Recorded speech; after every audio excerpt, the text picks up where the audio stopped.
Največji športni dogodek v zgodovini Slovenije se je izkazal za največjega, predvsem po imenu. Je pač svetovni. Drugače pa so bili organizatorji prvenstva v Planici očitno preveč optimistični.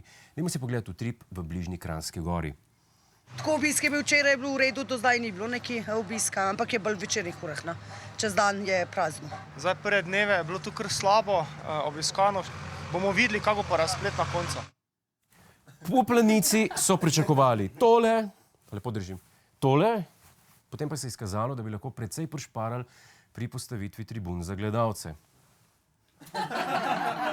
Krive naj bi bile predvsem cene, saj so si v Planici za svetovno prvenstvo mislili svetovne cene. Prevedeno v evre, okrog 60 evrov na dan, kar ni ravno navdušilo slovenskih navijačev.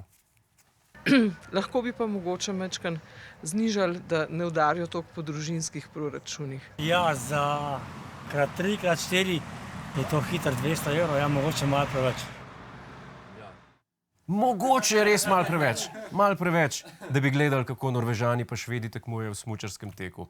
No, po drugi strani se njihovi navijači ne pritožujejo.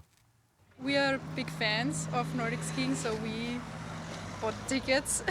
Doesn't matter how expensive they are. I think it's okay, the price. No. We're from Sweden. We're used to more expensive than this, yes. Yeah. How should we say? We're very rich.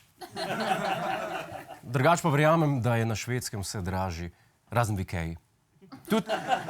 Tudi za pivo je najbolj treba plačati več kot 5 evrov, kolikor ga trenutno cenijo v Planici. Ampak Šved za en pir zasluži v 10 minutah, mi pa v 2 urah. To je razlika. Kakorkoli že, organizatorji so prepričani, da je dogodek vreden vsakega centa.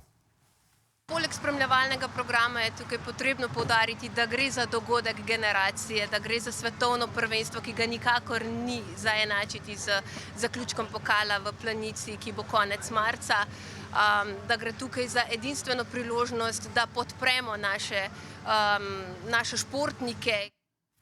Lepo je povedala, ni? Dogodek generacije, edinstvena priložnost. A kaj kot celo domačini na to gledajo čisto drugače?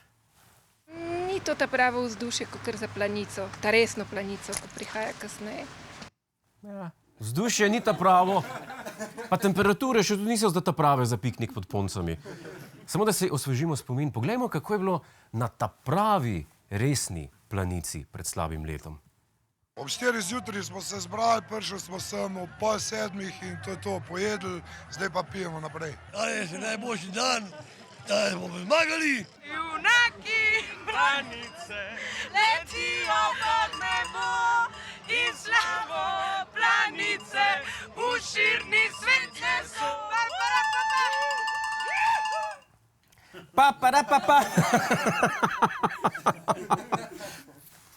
Ni pomembno, ali se nekaj imenuje svetovno prvenstvo ali samo tekmo v poletih. Pomembno je preizkušeno tradicionalno vzdušje. In Slovenci smo zelo resni, ko gre za tradicijo.